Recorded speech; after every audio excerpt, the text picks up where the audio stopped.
Hey, it's Shaves, and welcome to another edition of AniTube Digest, where we go over the best and not so best anime YouTube videos to come out from the 7th of November to the 20th of November. I'm going to be honest with you, fellas, I have a bit of a headache right now, but I got to do it because it's 2 weeks of Digest. I can't skip another week. Come on. And there's a couple things we're doing today, but first, I wanted to open this package that I got for my birthday from Hayden. Look at the Look at this. This is just lovely. I've not opened it yet. It is a live opening. We've been waiting 2 weeks. Let's get it. I have no idea what they sent, but they did ask what my favorite Pokemon was. But I don't know if that was related to anything. Oh, no way! No way! The first volume of Nana, thank you! Oh my gosh. What a rare... It's Shoujo Beat, so it's a rare... It's a... When did they publish this? This is an incentive for me to actually read Nana, because I've seen Nana twice. I've seen the anime twice, one with a group watch, but then I still haven't committed to reading because I know there's more that the anime didn't adapt. Oh man, but of course, it is what it is. This is fantastic. Thank you. And what else we got? Astral Radiance. Actually, my roommate might be interested because I could have him maybe open this on stream or something because he actually got into the business of opening packs for people. So basically, they pay him to order the packs instead of opening it themselves. They get to see the enjoyment of seeing the packs opened on stream and the way people kind of, see what rare cards they get and everything like that. So I haven't really played a ton of the TCG, but this is kind of relevant for what he's doing. He opened like 40 packs just today, actually. So this is quite relevant, actually. This is great. Thank you so much. I'll keep the cards definitely. No matter what's in them. And oh my gosh, it's a Tezuka thing, I think. Because Mushi. Well, I see mostly Tezuka stuff, right? So I think it's Motion Picture King. Wow, yeah. So it has some Aki Usagino stuff. They got various I think it's a series of interviews with those creators and stuff. This is delightful. Thank you so much. And there's a letter. And something else in there. Something little. Flash drive. I wonder what's on here. Exciting. Thank you so much. I will, maybe I react to... I don't know whether... maybe I react to what's on the flash drive, too. But there's a letter here, too. This is wonderful. Thank you so much. Oh, this is classic. Cool truck stickers. Hey, 4-year-old. Thank you. This is lovely. This is lovely. Yes, thank you. Not that I'm I guess I didn't really affirm of how old I was turning, so that's fair. I am one more year towards till death of age 30. Okay. Oh, it was a heavier card, so I was expecting one of those like those sound ones, but that's fair. This is great. And it's got stickers. Oh, there's the message. Thank you so much. Oh man. I love the drawing you did. Oh my gosh. Oh my gosh. Oh my gosh. Oh my gosh. That is the best. Wow. I am positively smitten with that. That is Compeki. Like literally every single detail of that. I'm just like, that's exceptional. Hato. Yeah. I love the handwriting too, by the way. Yeah, no. No, I haven't gotten on his I really have that much manga actually. The amount the collection of manga that I have currently is very distinct and weird, particular and everything. But yeah. Thank you for the well wishes on the video. The encyclopedia video is like 85% done. We are getting there. It will happen. There are cards under here. Ooh! 3 Vulpix. Oh, nice. So I said we want to like my second my favorite Pokemon is Sawk, and then my second favorite is a Alolan Vulpix. But Vulpix is also quite S tier. And I saw a lot. They're all holographic, but they're all like from like Gen 9, I think, or I think there's a particular artist. It looks like fan art type of stuff. Latias. Laddie Ass. I forget the guy's name in Scarvo, but he was cool. He's a good guy. I like the characters in Scarvo a lot. Lottie Os. The 3 Paldean starters. I ended up going with Sprigatito, and surprise, surprise, it has the best art of the 3 here, in my opinion. Just look at that expression. So happy. So excited. I like all 3. I like the starters in that gen, though. And then, yeah, the other 2 companions in Scarvo, your rival character and the pretty sure trans one. I don't know if that was like confirmed or not. But yeah, their battle was definitely the best one. It was all EV team. And finally, like an actually competitive evolution team, and like a final battle thing. That was fantastic. Yeah, great. Love all of this. Thank you so much. And there's another I can't believe how much, like, this is probably the most elaborate gift that I've had and that I can think of, really. All of them are just like quantities, like gift by gift by gift, but this is all like, this is a damn adventure. Jeez. There's a card with, oh my God. So, wow. Double whammy. Oh, yeah. Sorry, sock smudged. Oh, no, yo, it's fine. Oh my gosh, it's just this. I remember Heart Unicorn, friend of hate. Yeah. Oh my gosh. They had some stickers. I cannot believe how cute this art is. I am freaking over the moon about it. But they got that sock there. That's lovely. That's real comfy. That's really nice. Thank you so much, Rainbow Heart Unicorn. Oh my goodness. And yeah, it was on, I guess that was on this card here, because there's various holograph stickers of my avatar, which I cannot get over how cute that is. Oh my God. Blushing a little bit too? Wow. Yeah. Yeah. This is phenomenal. I don't know if I have a headache anymore. Maybe I kind of still do, but but that just, gosh, this has been freaking phenomenal. I should probably check the flash drive. Oh, it's all AVI files for Akko 2 and 3, Sally manga, which is great. I didn't have that, yeah.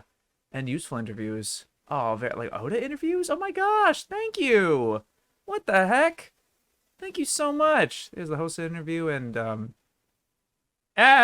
this mermaid melody thing is good. And it does have the digital of that Avi. I love how crispy the line art is here.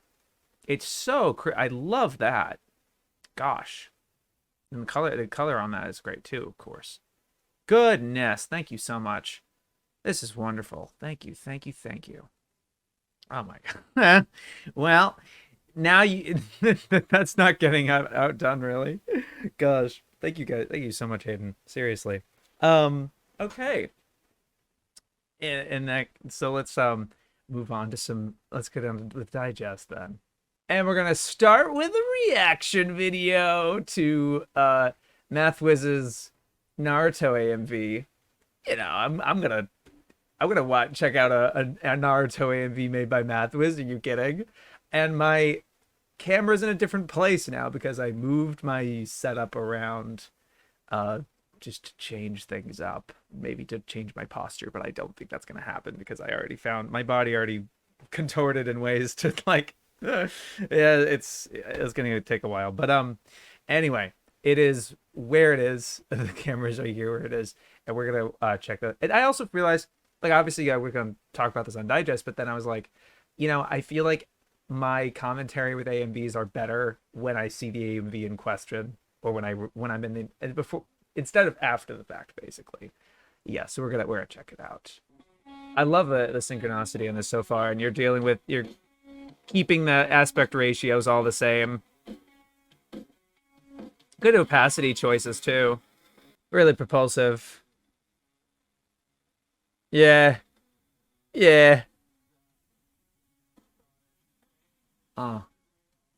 I've never heard this song before. I'm not familiar with it, so this is nice. Yeah. Isn't it fun? Like, there's so much material. There's so much good stuff. Yeah. Mmm. Nice. A good one with the because of the flat, parallel there. It's a good one. Oh wow. Hey. Oh, there was a good like little different multiple stuff happening opacity wise. It's really cool the artificial split screens you're using. Nice, nice. Something I was getting vibes of like this feels very Naruto focused, like on like given the given the balance, right? That's interesting. Oh, that was good. That was really good. Yeah, the stuff you're doing with the split screens is really cool. Uh-huh. Yeah, yeah.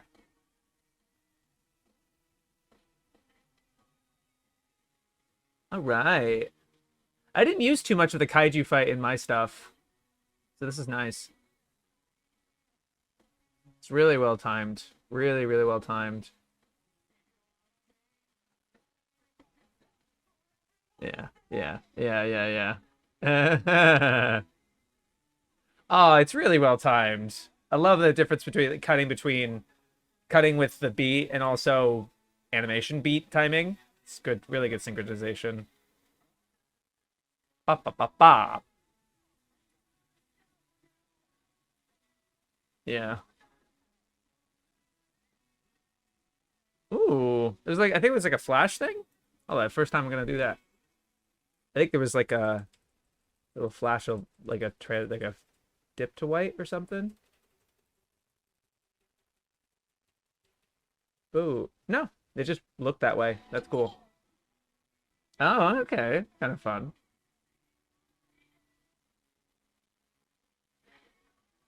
Nice. Yeah, good stuff. That was great. I enjoyed that a lot. It's definitely my kind of it really followable and not as super abstract. It's very like a lot of the scenes. It was just kind of cutting to the next scene of the fight or whatever. Kind of like very sequentially thought, like considered at least. Really compartmentalized. But like that sort of stuff is like what makes it really enticing to follow and enjoy the song that you're taking it to. As like this song makes me think of this show kind of deal. That's half the reason I make the AMVs is that I'd like to see the two things together and experience. I like to listen to this song and think about this anime at the same time. So I'm just gonna that's just how that's just what you make them for. Yeah, I really like that. I'm sorry I'm looking down and everything, but yeah, I like it a lot. Okay, and now for vid that I didn't think it was not good. You know, I I've reacted to similar stuff with Mark. And it really comes through more in this one that is just like I think the approach that the conveyor belt that he's got here with making videos this long, this polished with his team, and in a way that like he has sponsors, he's a full-time YouTuber, and it's really translating in the videos, I think. And yeah, maybe that's just me being a fellow creator and stuff like that, or being cynical or something. But it's hard when this is like a very distinctive formula for him. And I will admit that this isn't as much of a summary feeling video than I've experienced with his past work, which was nice. I should say what it is. It's a 100% blind Hajime no Ippo review and just covering the East Japan Rookie Tournament. And this has been his whole bread and butter. And I think it is where I'm kind of feeling some cracks with the I don't wholly vibe with the approach. And it's especially difficult with Ippo in this context because the reason he's covering Ippo now is not as a promise of, oh, I'm going to start this whole big Ippo series, which would be pretty exciting. It does feel like this is going to be the only Ippo video until more gets released in an official capacity. So there is K manga, I forget the service he brought up, but they're the first kind of official localization for in English for Ippo. It's a digital only, and they only have up to the East Japan Rookie Tournament, which is about 80 chapters or so, or maybe even less. Maybe he only covered up to that one arc, and then because that is a good stopping point. That is kind of like the first arc or so. But it really bothered me how, for to start off, and again, I've already said this about Mark's video, so I'm sorry if I'm repeating myself, but like it is so frustrating that he makes it only about the manga, and then he's lightly in this video, he's only lightly touching a couple of times about the anime, but he's using the anime for the majority of the video, and he's just refusing to engage with it. He's like, this is the only amount of Ippo that is available in English for the manga. For the manga, though, because this is literally like the first 25 episodes of Ippo. And this is like, here's my Ippo video, the first third of the first season, and there's 125 episodes total, and he's a fifth of it. It's a fifth of the total that's been adapted into anime, all of which has been available in English at some point. Maybe the two seasons are currently, I believe the two seasons are currently off of Crunchyroll. So those two are completely unavailable right now in any legal capacity. But the first one, Discotheque is already, I'm pretty sure it's on Retro Crush. And I mean, I could be wrong about that. Or even, is it on Crunchy even? I know the first season is at least available if through our physical release. If not, then through, I feel like it might be streaming somewhere. I could be wrong about that. But like, and then like, it's 80 something chapters that he's covering out of 1,400. That's not over. It's not done either. That's the other, I understand that, but it's so, it was frustrating as an Ippo fan. I'm not a massive Ippo fan. I actually watched it at the same time I watched Ashino Joe, and ended up falling in love much more with Joe than Ippo. And but I still like Ippo a lot. And it was just really frustrating where the things he's complaining about were like, there's not enough love. He makes a claim that's like, there's not enough love for Takamura. And I'm like, no, he's absolutely like a fan favorite, if not the fan favorite of the whole series. Like, you can't be making these like lofty claims when, or maybe it's just a joke or just a script voice, right? Where you're just like, I have to say some way to navigate into the point that I'm trying to make about Takamura or something. I don't know. But like, and his whole thing's about like, I think in the comments, a lot of the top comments are people like disagreeing with him or just like, you do wait, you know what I mean? Because he's saying how like Ippo gets everything handed to him. It feels like he kind of is, nothing wrong happens with him.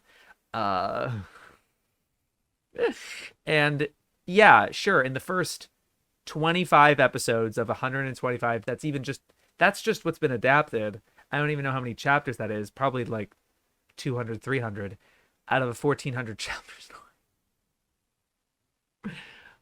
Give him a second, you know what I mean? Like, this is a long story, and I think it's okay that an author decides to take this to tell this story of this guy who gets it pretty easy at the start, but as some other comments have pointed out, it's not easy for him. He's been bullied and his family is not that well off, and he's been working really, really hard, and it's his work ethic and diligence that has given him this innate ability, this kind of raw talent for boxing initially, or just, and this observation at one point that like, oh, all of Ippo's matches are sold out crowds and all the Aoki matches or the other matches are not as popular. Oh, like, what kind of statement is that? It's not really, they don't make, what does that have to affect the story? Is it just, he's just trying to rationalize why he's not on this character's side. And he says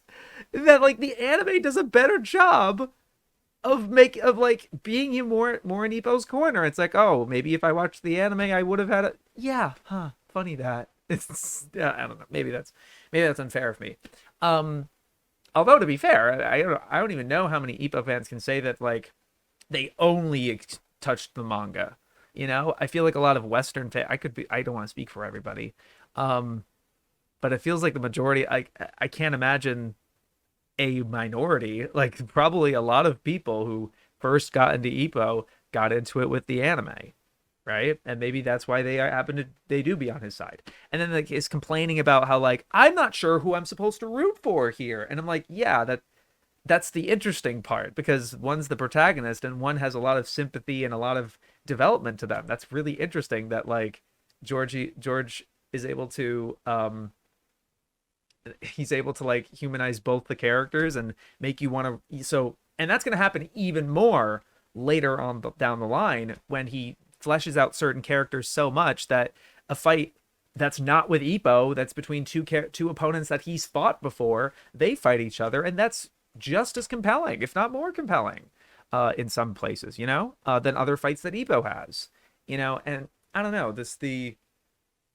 it was really frustrating as someone who's seen a lot of it, who's, you know, finished what there is of the anime. And I'm not saying he has to catch up in order to watch everything, but it's just this diary type of essay or review where he's like, I'm currently not enjoying this aspect or whatever, but like, and he's documenting that. I just feel like it's conflicting, you know. I think it's fair to be honest. I think it's good to be honest, and not just fair, but like good. It's important. But it is just like, it's hard for me to see how he makes a video like this, because I can't, I guess I can't relate. I can't relate to like having this initial impression like, oh, I think this thing in episode 2, you know, or episode or chapter this or whatever, and make those thoughts part of the essay or part of my review. I would have wanted it to kind of, or even just, you know, maybe even if you go chunk by chunk, right, which he is, he's not really, because he's it feels like the way he writes this is as he's watching, as he's reading, as at this point, this is how I'm feeling, and he puts that in the video. He's not really as much, it feels like to me as a viewer, once he's read up to the point where he wants to stop, he's then taking his collective thoughts and you know, just because he was frustrated with one character at one point and then liked him later, right? You can mention that, but it's not, I don't know, the way he pastes the video out was just really strange to me, and frustrating. Just generally, I did appreciate that they put a disclaimer in the video saying we use anime to make it faster to edit, but this is a review of the manga, to be absolutely clear. I did appreciate that. That's at least better than previous where it's been kind of confusing. But honestly, I do think that ultimately there should be more of the manga, because I like certain moments when he's like, that page, the turn of the page, this moment was great, because that is direct engagement with what you experienced.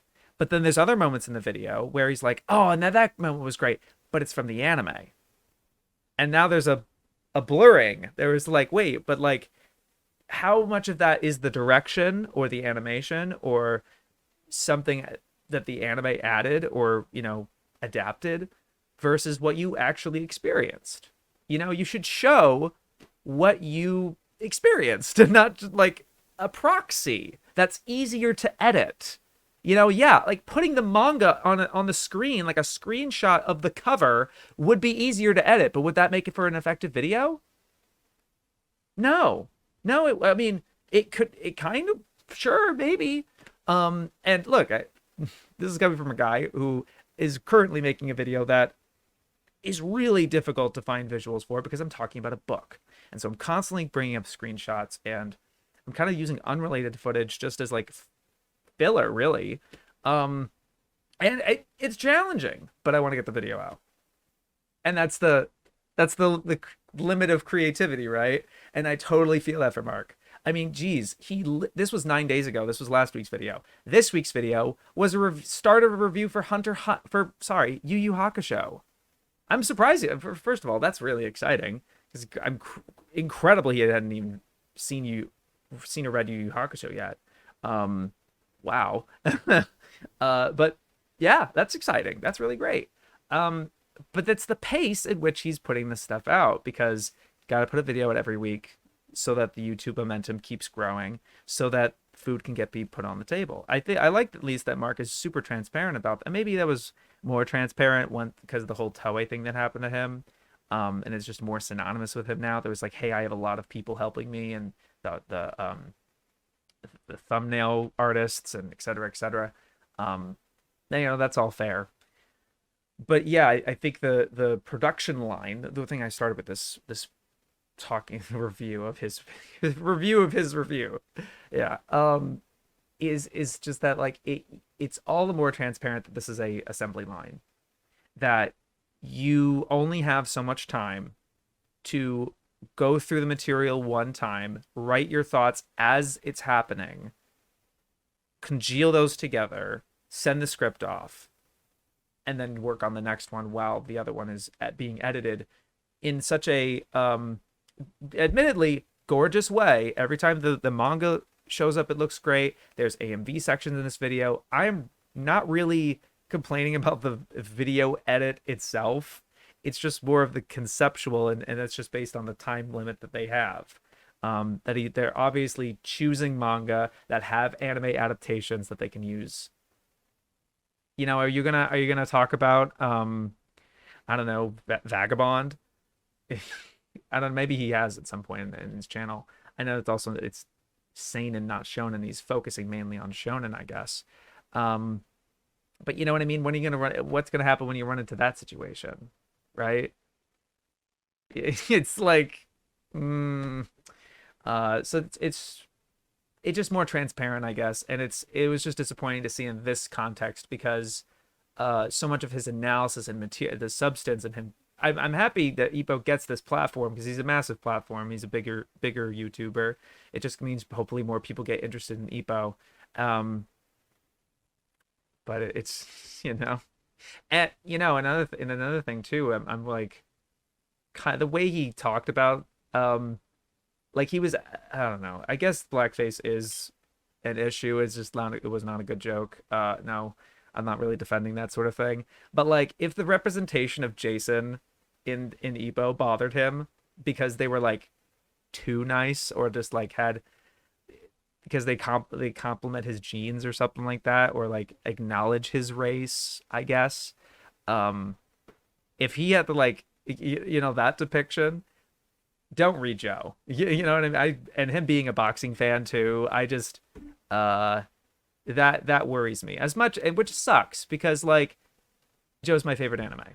I don't, I want him to enjoy good stuff. You know what I mean? I like when people enjoy the things that I enjoy, right? That's what all of us love. But it's just the way he talked about Ippo in this way. It was just me, just like, okay, don't I don't know. If this was challenging for him, and this Ippo is such a crowd pleaser. That's the thing. This was like surprisingly lukewarm. Ultimately, he enjoyed it. Don't get me wrong. He still, but that's a caveat, right? I feel like it was so much more criticism than of Ippo. Not, and that's fine. I'm not saying this video is bad because there was criticism of Ippo. Like, of course not. It was just like, huh. And it's more than not good just because of the process is so much more transparent, where it's just kind of these churning these out. It feels like almost, and I don't know. It's unfortunate, but anyway, yeah, that's how I feel about it, really. Well, there's some videos I thought were decent, but pretty good. I ultimately like them. But this first one's from Saberspark, and this is a thoughts. It's not really as a comprehensive review from him, but he's talking about Baki, and I was just like, oh, that's exciting and interesting. And it's like, this is art in the ugliest anime ever, and I love it. The title is definitely indicative of this video, where it is full, and loves Baki, really enjoyed it, but always kind of complimenting it in a sort of a not derogatory, but like undercutting it. Like, it's so stupid, it's so silly, it's so ridiculous and over the top. And that's really what he leaned into. Obviously, the thumbnail is trying to sell it by how ugly it is. you know, and that's, but all despite all that, still liking it, you know. Ultimately, it's decent because it is a recommendation, and I also want to be a little more softer on it because he's very transparent about this being unscripted, not that focused. And he actually, I really loved that he actually gave a shout out to Jack's Blades, which was great. This was like, I love having a big YouTuber acknowledge it, you know, talking and showcasing like a small YouTuber and everything. That's awesome. And also just shows like outreach and other in community in general. You know, I have a soft spot for that. But you mentioned this with Jack's Blade that like Jack's Blade was like, don't make a review. You don't need to make like, oh, this was made by this and da da da da. Just tell them what you thought about it and what you liked and what was fun and experience. You know, and this is always his like his raw experience. And so for that transparency and yeah, there's just that transparency. I think that it just makes it a decent enough video for me, even though I don't wholly agree with the approach of like, he didn't say it was so bad it's good, but it really felt like he was taking a lot of negative aspects or just like, I don't know.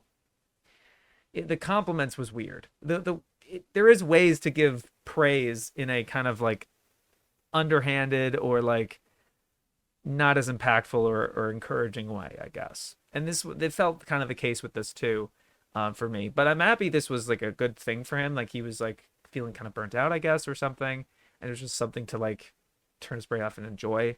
And he's sharing that with his audience. I think that's cool. It was just the slight the way he went about it, but again, because it's unscripted and there's the transparency of what he was trying to do with this video, I ultimately think all right, it's cool. Yeah, it's fine. Aqua Lucas talking about why you should watch Ashita no Joe, and I appreciate the shout outs with my Dazaki video and then a clip from my Gurren Lagann video as well, and talking about Joe and how why he likes it so much. I think my favorite part of the video is when you kind of turned off the visuals for the most part. You just had one kind of looping GIF, and you ended up kind of turning it towards yourself and talked more about your mentality and your attitude about things and learning more about you, I guess, and how Joe affects that or felt like a mirror to you or not or even just like something like complete opposite or like, wow, it's something that's inspiring to you. I love that. You know, I'm a big sucker for that because that's something only you can bring.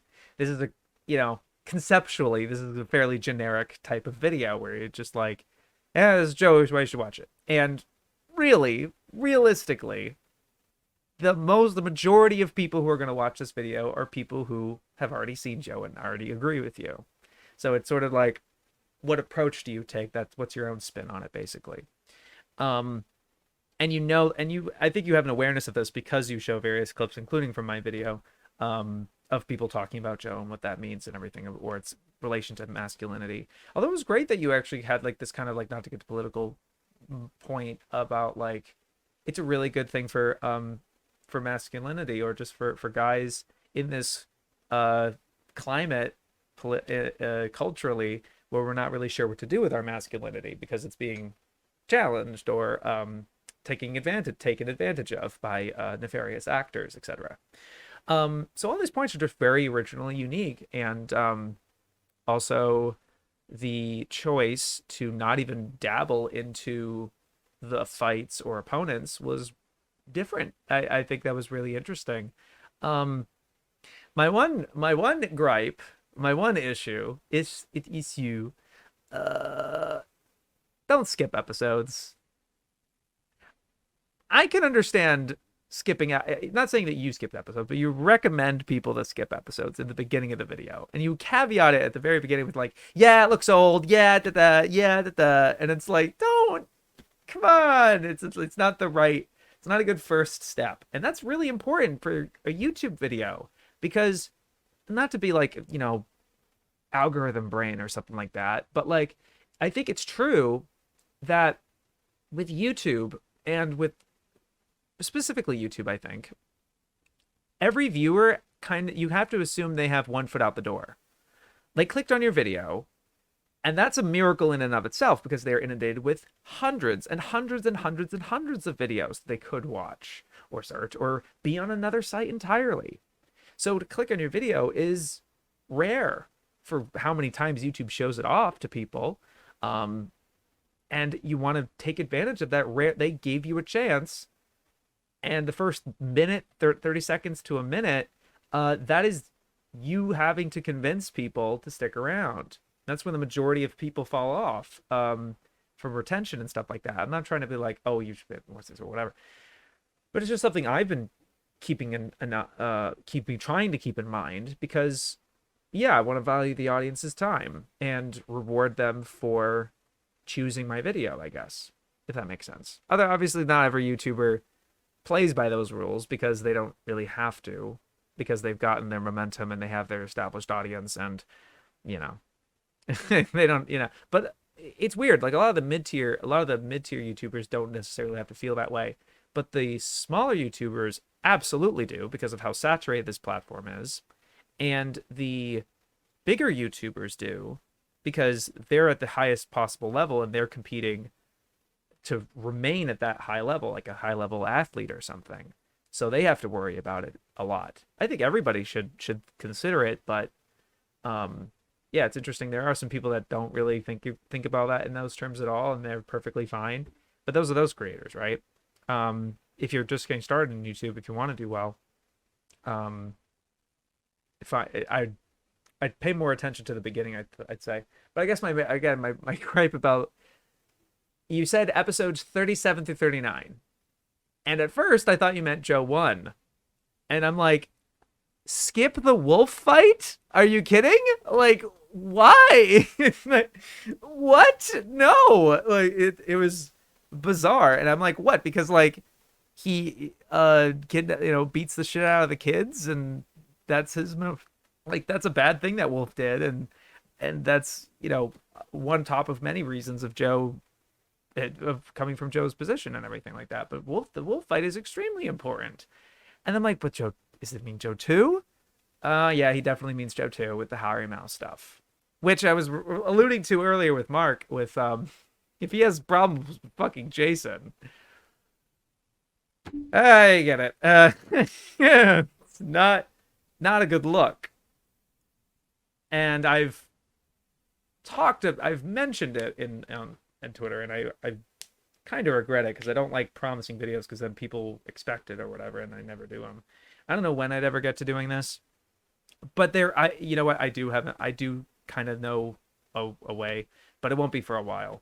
The Harry Mouse stuff, TLD, the short version, it's supposed to look that bad, is my interpretation of it. It is a big mistake on Yoko's part the entire time, completely misguided, and really important for developing their relationship to the rocky, unstable part where it is at the end of the series. And it's important that it's kind of settled. It's sort of in this position where you definitely don't want to skip 39, because you miss one of the most emotional points of the whole fucking show. And you can't just assume, you can't just kind of get that secondhand from just watching episode 40, because yeah, episode 40 does end up focusing on that thing, because it, that's, oh my God, I don't want to spoil what it is. But like the crux and the easily one of the best moments of the whole show is episode 39. It has nothing to do with Harimau. Nothing. And that's the point, because Harimau is kind of an afterthought, a very misguided idea. And I think that the way he goes about it it's really bad. It's just not very culturally sensitive, but I don't even think it was culturally sensitive back then either. I mean, we can't just assume they were all monsters in 1970. Like, yeah, there's a lot of casual racism and like unacceptable attitudes and mentalities back then, but like, I don't know. this was pretty extreme, to where it's like, and the way the other characters react to it too, right? I don't know. I just think I think that's actually an important part of the show, and you should not skip it just because it's like, date, come on. You know what I mean? Come on. Anyway, but I'll try to make my case for that in a more substantive way sometime else. Not now. Anyway, I did enjoy the video though, because again, unique perspectives, and coming from you, of course, your personal perspective. And yeah, I think yeah, I enjoyed it as such, and obviously like engaging with other YouTubers and stuff with their stuff and taking from my video. It's cool. I appreciate it. But yeah, I liked it. Bess Sonozaki is back with The Power of Tokyo Godfathers, and unfortunately, couldn't really watch it because it's the thumbnail. It's just the thumbnail, because no matter what she did, she couldn't get through Content ID, I guess. I don't know. I feel like you could still have had some kind of motion to it. This really was just an audio only thing.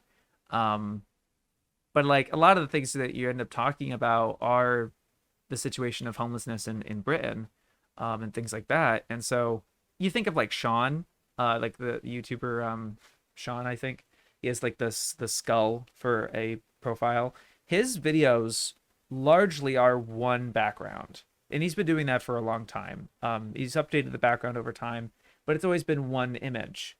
But he occasionally brings up a citation or a quote or a clip or whatever, to demonstrate what he's talking about. So it still ends up being worth watching. Maybe kind of secondhand. Like sometimes you're mostly listening, but sometimes you're still you're keeping the video open in another tab, but you're not like in another tab altogether. Basically, this one, yeah, but I get the frustration though, because it's also, I get it. And the whole thing's on Patreon as is. Yeah, I get that, but so that was disappointing. But it is what it is. The video itself was good though, because I really liked that it was mostly kind of centered around, or it felt like, at least, it was very centered on your experience working at your new job, and your new perspective on this situation, and how Tokyo Godfathers complements and relates to that. I really liked that. So that was really cool. And as a result of it not having visuals and stuff, a lot of it kind of goes in one ear. It's just audio, and I don't retain it as well, I guess. But I really did appreciate the perspective, and this being the note you come back on after a year, and also the reflection at the beginning of like, YouTube still means a lot to you, for as an outlet and stuff like that. That was also really nice. Yeah, it was just great to hear from you again. I was to see you, but then even this is just audio only. Because, I was already keep making a stickler point about that. I guess it's because like, it's just something that I'm with the video I'm working on. It's just so have so much. I don't know if his anxiety is really the word for it, I guess, but I'm just like, about the visuals for it. But it could be worse. Anyway, yeah. But I really enjoyed the video. It was good. I gotta talk real quick about the RDC World video about anime fan bases be acting like they're in gangs, but also for that, like, I really like talking about them as a channel, because it does feel like they're constantly moving and developing stuff, and very active channel, right?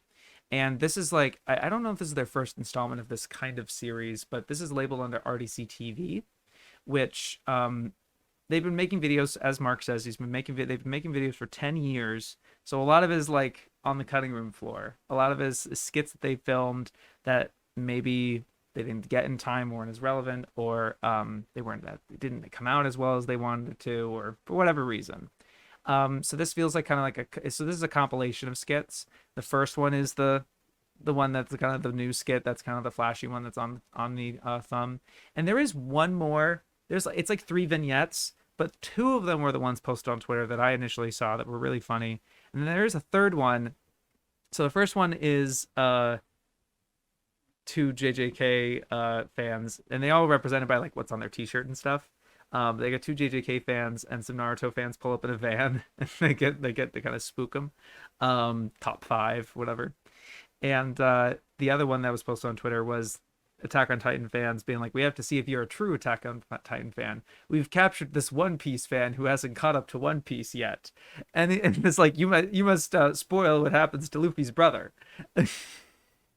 I love how they approached this because they didn't spoil it the series themselves, but it's like those who know, it's gonna be you got all kind of know.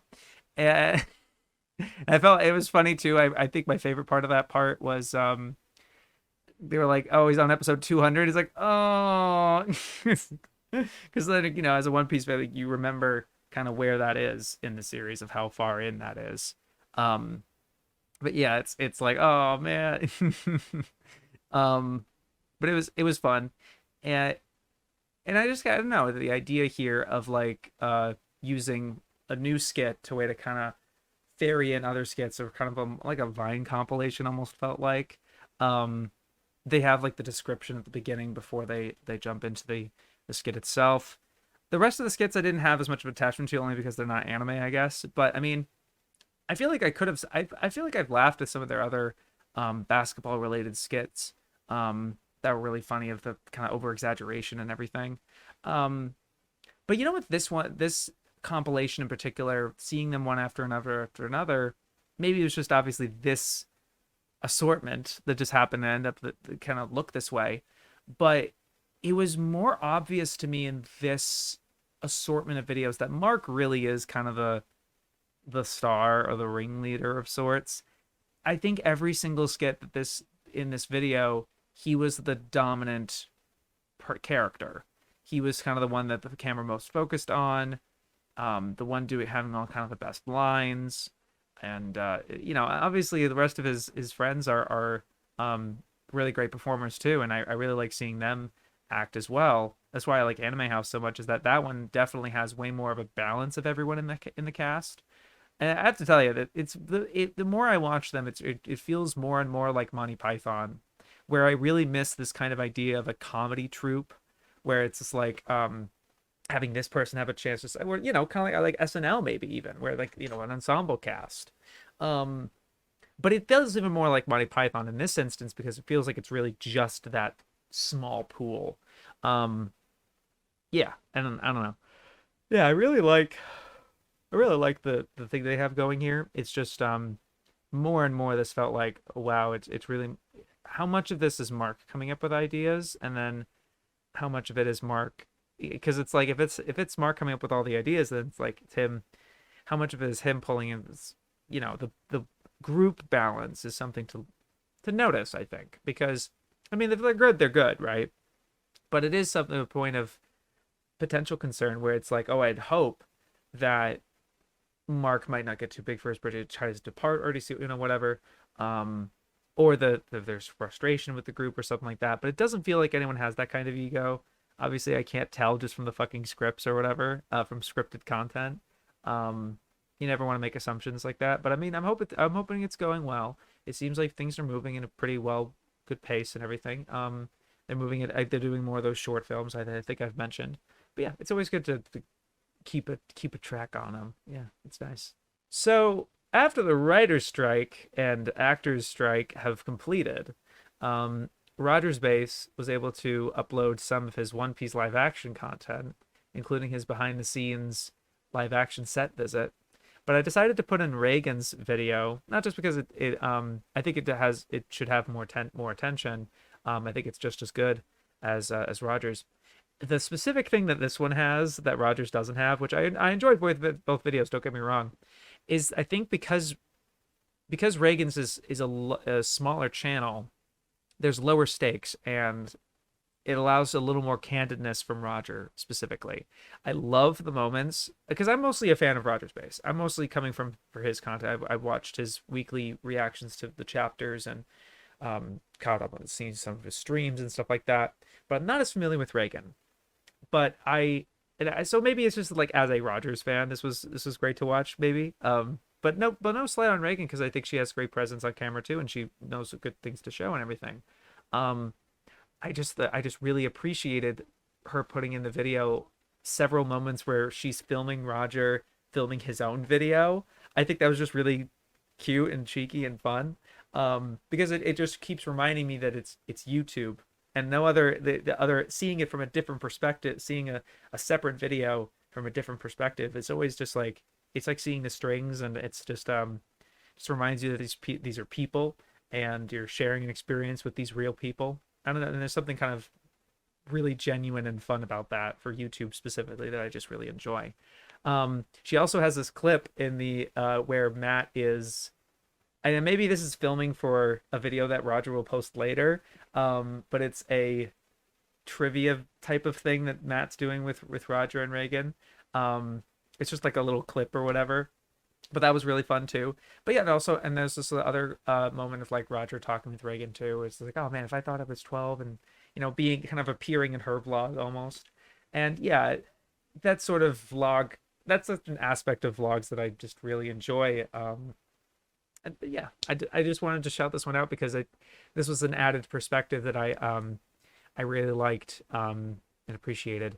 Yeah, it was a lot. Both of the videos are obviously great, and I'm looking forward to more of Roger's other, One Piece live action stuff. It was not. It's a little fortuitous in a way, because it's like, there's so much press that they were able to try to cover and everything when this initially dropped, even with the writers and actor strike, so they weren't even able to promote it. It was lucky that they recorded as much as they did before the strike happened.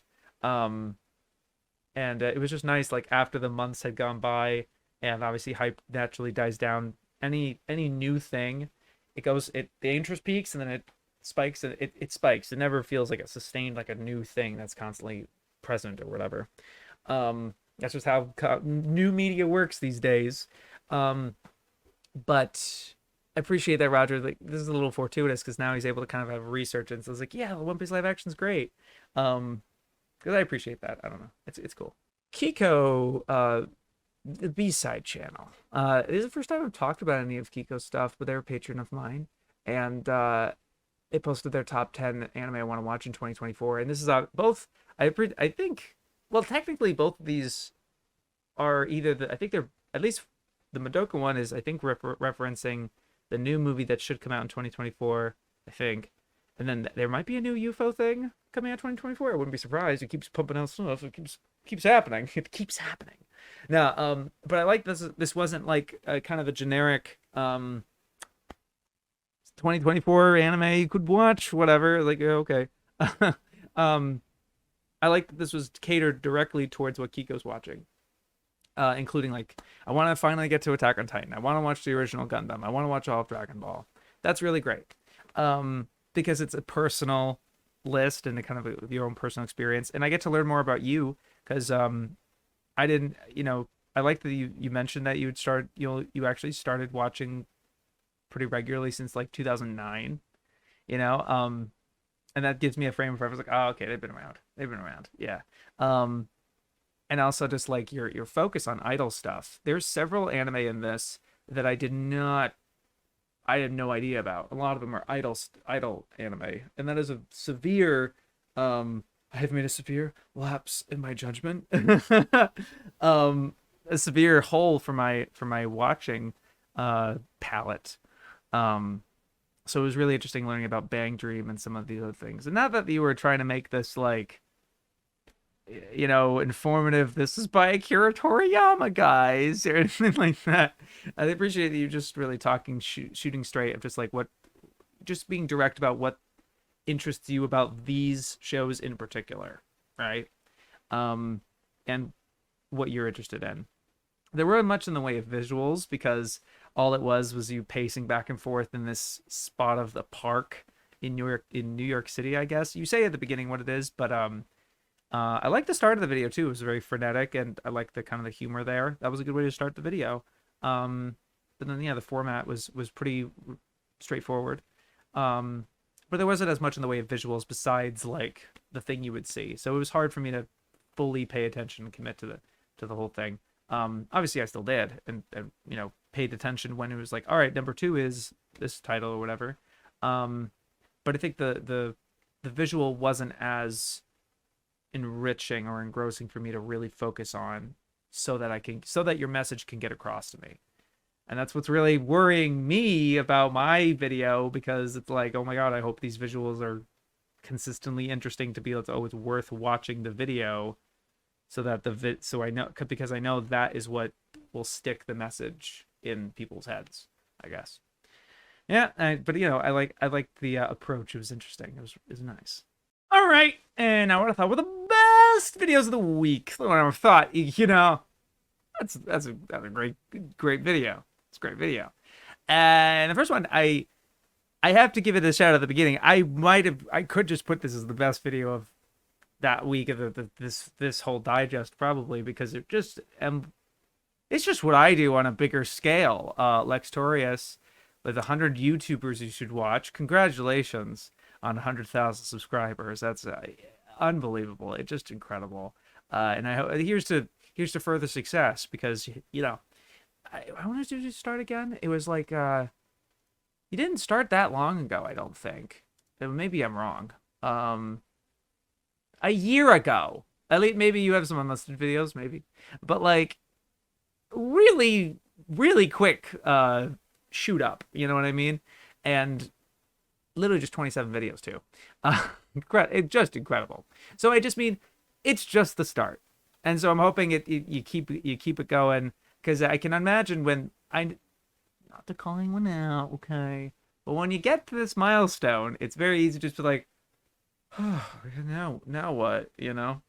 And then you have to start finding, because a million is just like, God, what, you know?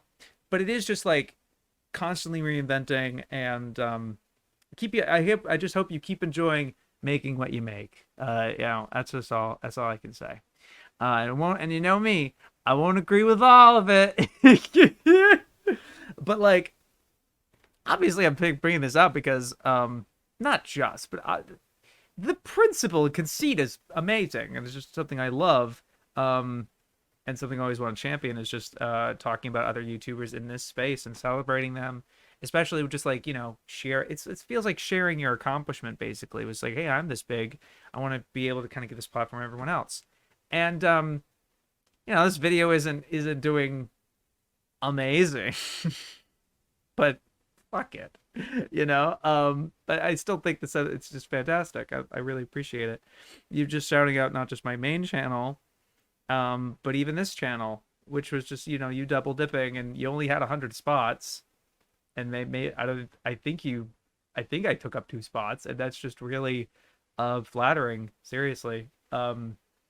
Yeah, it's, you know, because of everybody you could be talking about, and obviously other people that you mentioned in that video was great.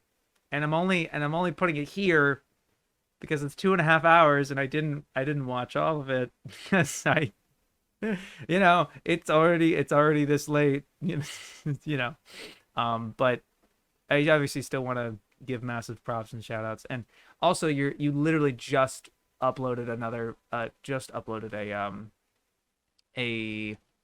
anime related video that I'm interested in, to see what you've uncovered with the random titles of some obscure shit. I'll be interested.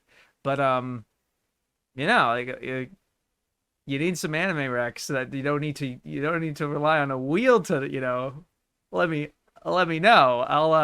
I'll hook you up. And I'm not even just, I wouldn't even just recommend you like a 100-episode fucking show, or something without subtitles. No, something without subs. Nah, you know people now. You're pretty, you've done a lot of outreach, and really familiar with the community a lot, which I really respect and admire and appreciate. Don't forget to ask us for some recs. I'm just saying. You should just saying. But anyway, but I look forward to that video. I don't know if it'll cover it in digest, because it's a similar format that you've done before. But obviously, I want to give a massive shout out and congratulations to your accomplishment here. Very well done. Looking forward to more. Joey, did he add his last name to his channel here just recently? Maybe not. Maybe I could be wrong. But am I officially done making anime content? Yeah, you know I gotta talk about this. Are you kidding? But I could have been the best video, because in one of the best videos I saw, because he's so smart and transparent about this. I just feel like the tact that he went about making this, he didn't have so much in the ways of, like, you know, poking fun at whatever, or being having some kind of irritant or whatever. Not that he's typically irritating. I don't really find, some people find Joey kind of irritating inherently, maybe, or just on principle or whatever. And maybe for the various things that he's said in the videos. He's made videos for so long. Literally, like, I know this is unrelated, but like I saw that clip of Glass Reflection resurface where he's like, "There's no 70s anime I can recommend besides Loop on the Third," and people getting salty about that. Like, guys, you said that like months ago. Come on.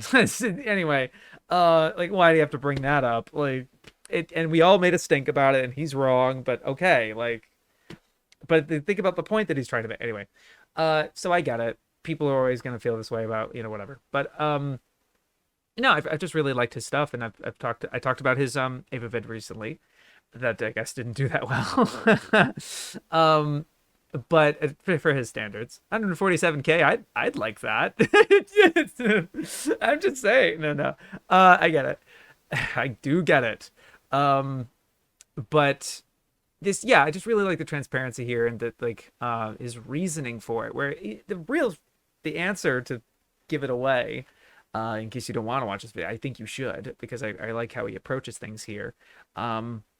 Is that no, he's not done, but he's just being transparent about how he sees the main channel and how he sees the side channel, which is the main channel is for stuff that he's putting his darndest in. He's putting his a lot of work in and stuff that he's proud of.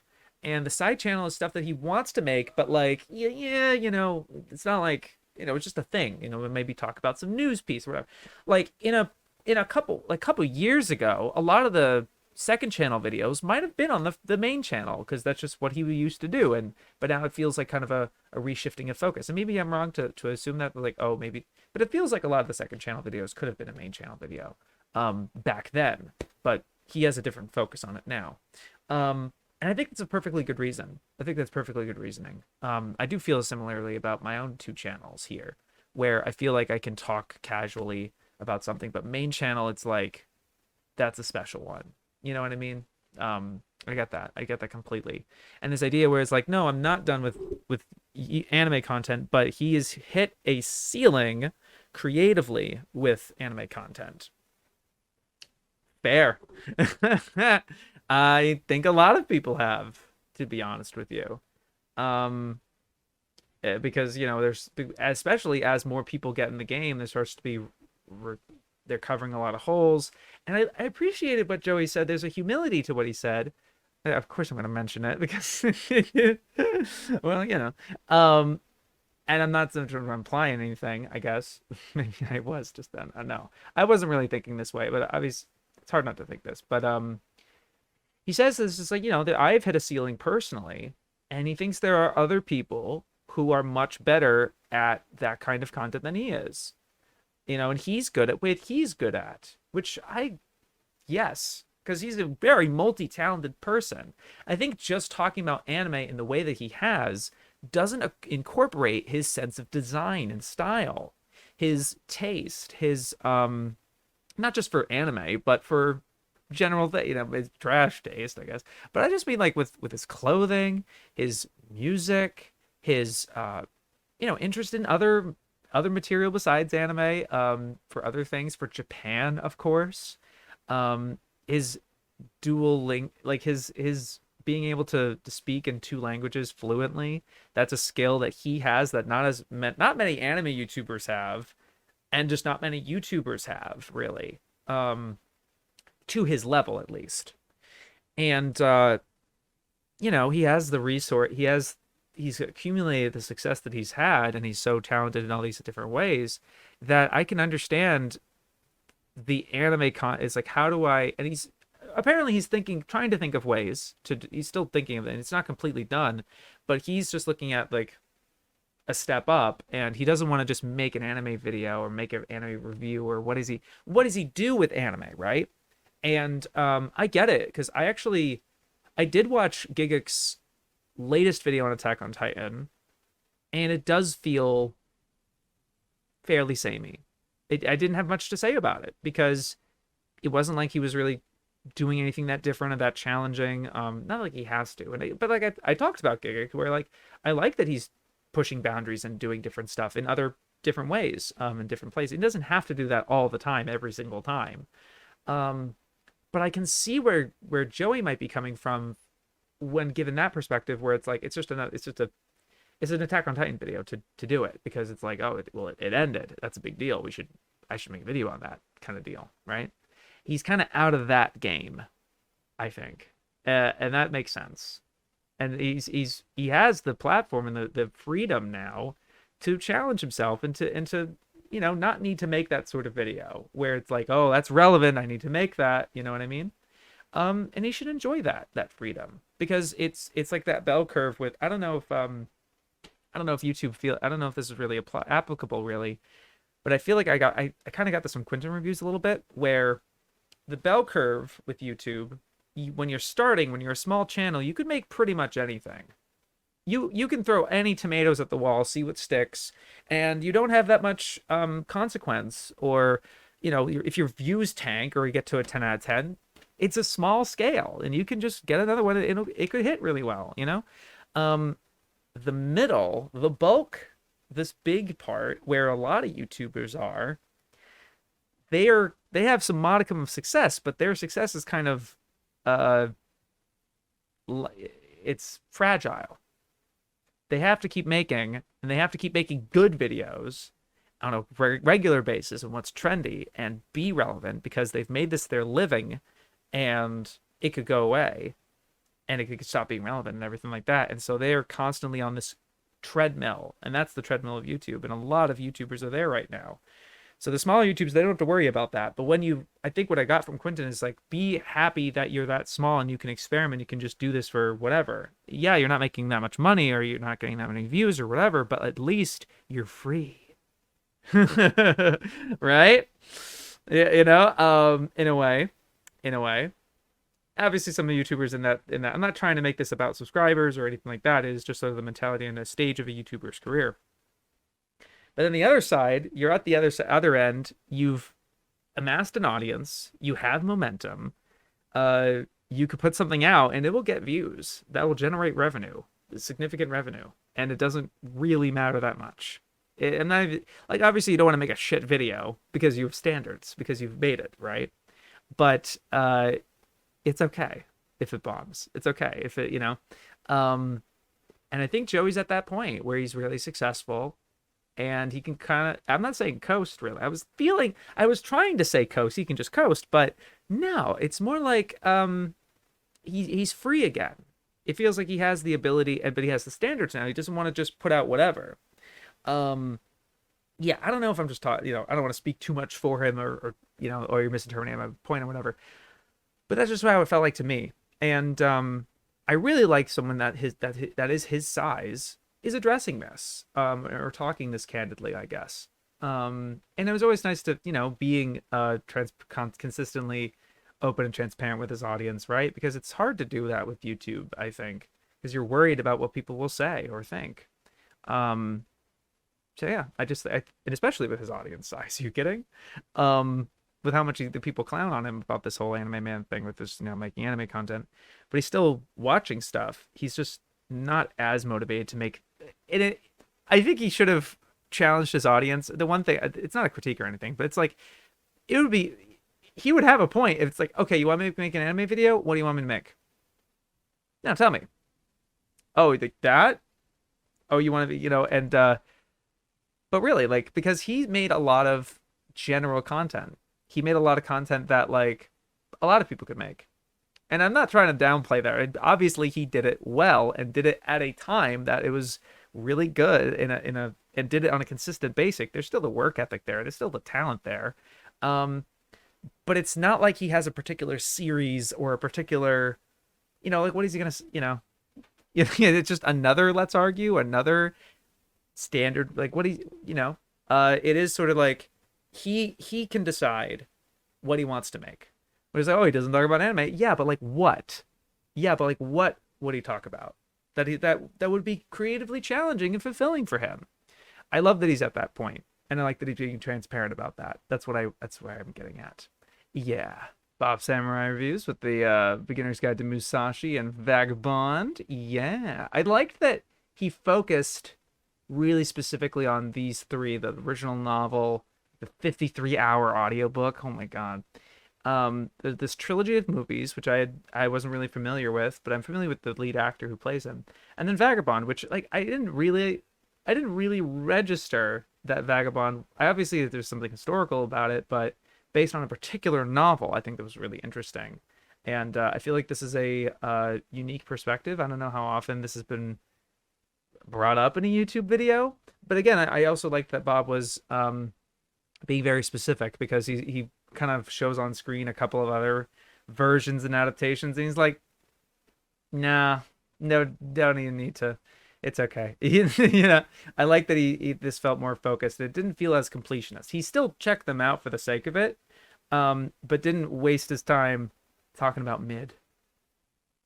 It's a good idea. It's a great idea. Great idea. Never don't uh obviously if it's a beginner, if it's something where you want to be as completionist as possible, like an anime franchise, then it is what it is. Talk about them. Or like every Toei movie or whatever like that, every 60s anime movie. Then if it's mid, gotta be honest. Yeah, understandable. But like I like the application of being being focused with this. This was really smart. Um, yeah, obviously I had an interest in reading Vagabond for a while, but did not know about the whole novel of it. Um, and that definitely made me more interested in the novel, more so than anything. Yeah, I didn't realize, and I still want to read Vagabond. Obviously, in a way, he's one of my favorite authors, just from Slam Dunk alone. But I'm not as chomping at the bit to get to Real or Vagabond because they're not done. And I know I don't know if you knew this, Bob, but technically he did end Vagabond, but not as a chapter. There is a art installation that he did that kind of gives what the ending of Vagabond is. But like, I'm happy you didn't spoil it with the novel, but it does sound like there really isn't not much of an ending to begin with. Like the last few pages seem kind of like it's more the journey than the destination, right? So I mean, maybe in a way found that similar roadblock, if it's an adaptation, right? And just like, yeah, I don't want to end it on mid. It's better to keep it complete. Yeah, maybe that was the play. I don't know, but no, I think there is an art installation of the last chunk of or the last chapter or so of what it's supposed to kind of vaguely be, which I think was interesting. But yeah, something like that. But otherwise, obviously, love this, love the focus, love the observations about the action in the different versions. All of it cited really, really well. Yeah, it is a quintessential.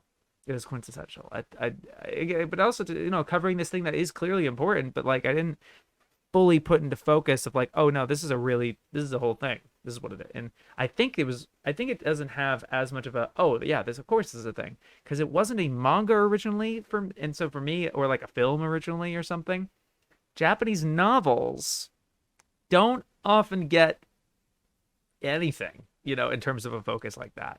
Like even now, like how many people really know that Vagabond is based on this novel? That tells like similar events. Yeah, it's like, oh yeah. But if it was anything else, like if it was originally a light novel, the Musashi light novel, light to Naruto. Oh man. Like if it was that, right? I mean, yeah, we know LGH is based on novels, but that's kind of the extent of it to me. Like we know Tanaka as an author because I mean, there's not only LGH, but there's also Arslan and Titania. But even Arslan, right? They would be like, oh yeah, the manga by Arakawa, which itself is based on a novel. It's like, oh, okay. Yeah, novels just don't have as much of a presence in our community because we don't like to read. No, it's more like how many of them are translated. Not maybe more than we think. Maybe just more than we think, and we're just children. We're just adult children. Understandable. No, but you're right. I think the 53-hour audiobook does sound very tantalizing for sure. Merphy Napier talking about Dragon Ball Z. Wow. And she just does she didn't go volume, but like she didn't go arc by arc like she did with One Piece. but she's since kind of, the One Piece was her first dip into like manga in general, and then just going to Dragon Ball, and oh yeah, she's in. Yeah, she's getting it. She was like totally loving the comedy of original Dragon Ball, but then she ended up talking more about Z, and she's having a second video out on her channel on Friday, covering, I guess, the fights or like the action specifically, I guess.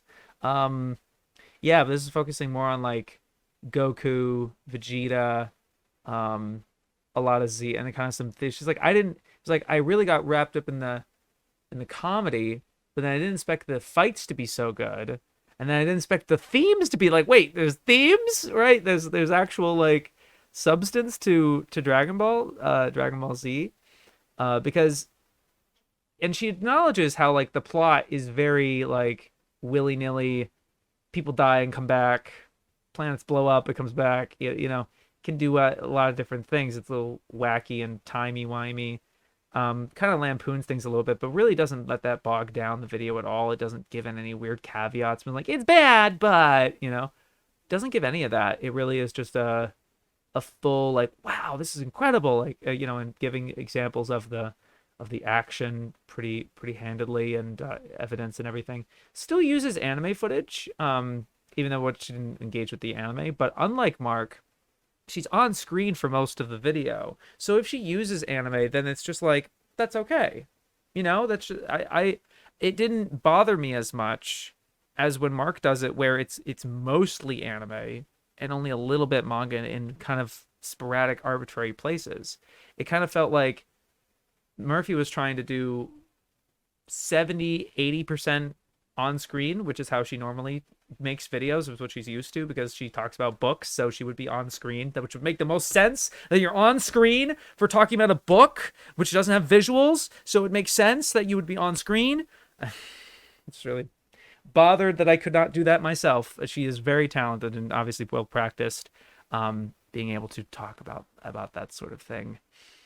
I wish I could about the thing I was talking about. Anyway, but it feels like she to kind of spice it up, or I don't know if she did this with her One Piece videos, but she does kind of intercut a couple clips here and there very sporadically, not very heavy, and kind of always kind of all over the place and random. Not a lot of key moments, just a lot of, I don't know, just about like general DBZ footage, I guess.